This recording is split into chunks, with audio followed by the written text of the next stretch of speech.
Hey guys, welcome back to theBSofSociety. So, I wasn't going to make this video until I was done talking about Girls for Line and Girls for Line 2, because this kind of gets into my nitpicky issues with Girls for Line. But since I made the last video the way I did, I think I'm going to go ahead and get into it, because there are some nitpicky issues that would honestly cause me to pick Azur Lane over Girls Front Line. And same thing for Azur Lane, but like they're much worse than Girls Front Line. The first thing is the auto battle, okay? Which you'll see it in a minute, but when I'm running through auto battles, it's so fucking tedious because every single time I get done, I have to return back to base, make sure no one has to be repaired. If my inventory is maxed, which this is the reason why I have 510 T-Doll slots, along with not wanting to get rid of uniques, is if I had to get rid of T-Dolls, well, now I gotta go do that too. And then I can finally go back and do my auto battles. For like another 2 minutes. And then I have to repeat the exact same process over again. That gets annoying. Compared to Azur Lane, where, albeit, the storage issue is kind of a little bit more tedious because, oops, sorry, you managed to get that one ship and now you have to go and empty your entire ship slots.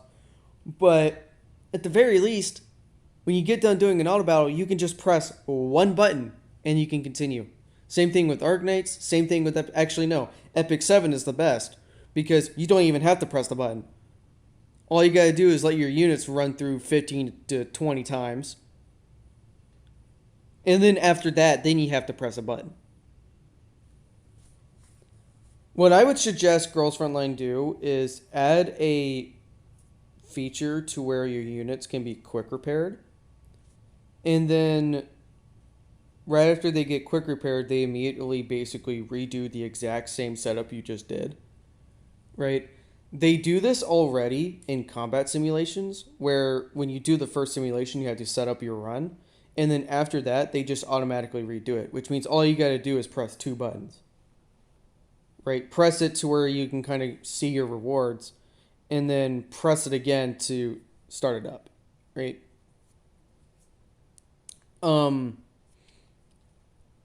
But no other mission works that way, and it's really kind of annoying.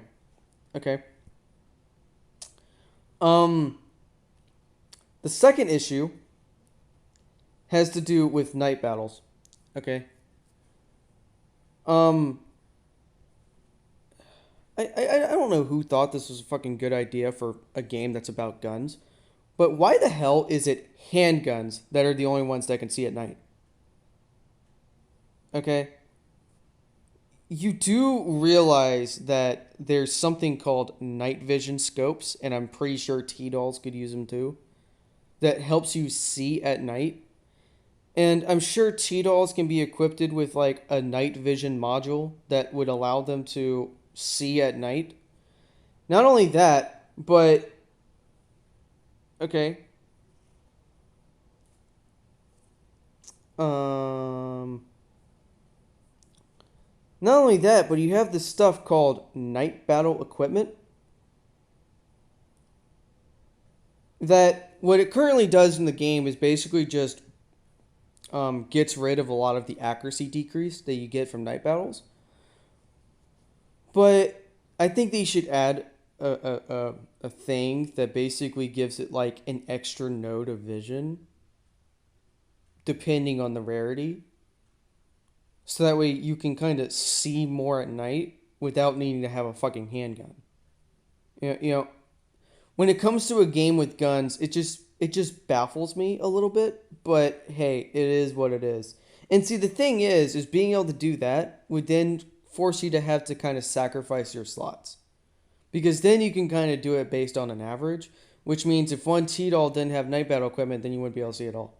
I don't know, it just makes a little bit more sense to me. Um, well, actually, I guess that wouldn't be the case because even if you had at least one, then you'd still be able to see one node. Math brain. Um, Yeah. And then I think my next one, this is where I can kind of compare Girls Frontline to Azurlane a little bit. And it has to do with fairies. Okay, so we all know what a fairy command is, right? Well, I am down to 21 now. Yeah, see, that's the problem because I haven't played this game at all this morning. And I'm down to 21 out of 170. Okay, the problem with fairy commands is they really don't need to exist. Okay, in Azur Lane, when you use submarines, which are basically the equivalent to me, I mean, you might have the meow officers, but I don't know what they do. I don't know what they cost to use them, but I'm just gonna go with the submarines. When you use submarines, the submarines cost your oil, which is what everything else costs too.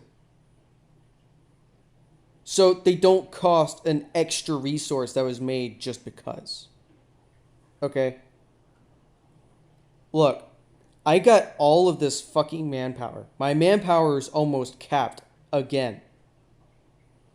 Why can't my fairies like one fairy command would be like 10 manpower, 5 fairy commands would be like 50 manpower.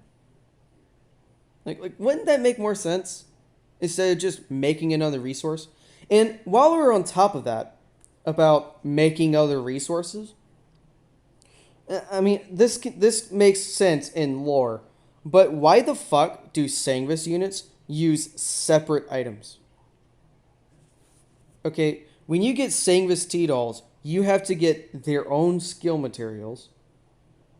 Okay, they have their own combat sim energy. They have their own everything. Which means everything that you saved up for Griffin doesn't even matter for them. Which again makes sense in terms of lore, but in terms of me being a player, this is fucking annoying. And a lot of gacha games do this. A couple years, or no, I think it was like 5 or 6 months ago, MiHoYo did the exact same thing on Honky Impact, where they got rid of some. Actually, yeah, no, it was a year ago, where they got rid of some of basically a co-op boss battle system to basically add in a bunch of other a bunch of other stages that were kind of centered around each individual element, kind of to make the game a little bit more pay to win, and kind of made it. It kind of depends on how you really feel about it, but to me, I feel like it kind of made it a little bit more difficult to build stigmatas and weapons because now you got to have this extra material instead of just being able to get the parts by random, which means if you end up getting all the parts that you need for a certain weapon, well, you can just go ahead and build it. You don't have to wait to get all this one resource and then only have one choice. You know what I mean? I hate it when games add things just to add more things, making everything else before it absolutely useless. You know? And then the last part comes down to events. I feel like a lot of events are too difficult for casual players. Okay? This stage recommends you to have 1500 strength. Okay. Did I say 1500? Yeah, I did. Let me try that again. This stage recommends you to have 15,000 strength. Okay, big emphasis on the 1,000 part. And I was trying to see if it recommended any levels, but yeah, so 15,000 strength. That's what it recommends. But do you see how high the last enemy is over here? It's almost triple that. And these other enemies are almost double. My thing is like this. There is no fucking reason for these red line enemies to exist. There's literally no reason for them to be that strong. Okay? And sure, you can counter them. But strength does matter to an extent, and there's no reason for them to be that fucking strong. Okay? There's literally no reason for them to be that strong. It's just an event stage. And Girls Frontline is the only fucking gacha game to do it. At least Genshin has its own problem where you actually have to get to the area to do the event. But I can do the fucking event with starter units. Thankfully. I swear to God, for that last stage, for a bad team especially, you have to freaking max them out and they still can't do it. Okay? And this kind of goes back to one of my other videos where it's like, they don't teach you about counters. They don't teach you how to counter these enemies. And even if they did, do you as a new player have the resources available to counter these units? Probably not. Okay? You have to basically get to mid-game, which is probably about where I'm at now, just to be able to do that stage. Which means all of the T-Dolls here, nah, you're going to have to farm them the fucking hard way. Do you know what the hard way entails? If you haven't noticed what I've been doing at the beginning of these videos, okay, you need 500 medals for a 5-star T-Doll, and 400 medals for a 4-star T-Doll, and 300 medals for a 3-star T-Doll.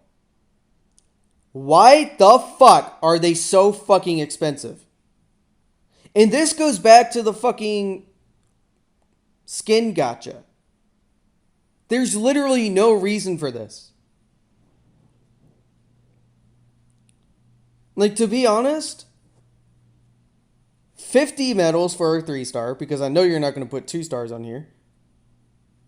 100 medals for 4 stars, and 150 medals or 200 medals for a 5-star. It's literally not that fucking stupid to do. It's so easy. And to be honest, this is really more of an issue for newer players.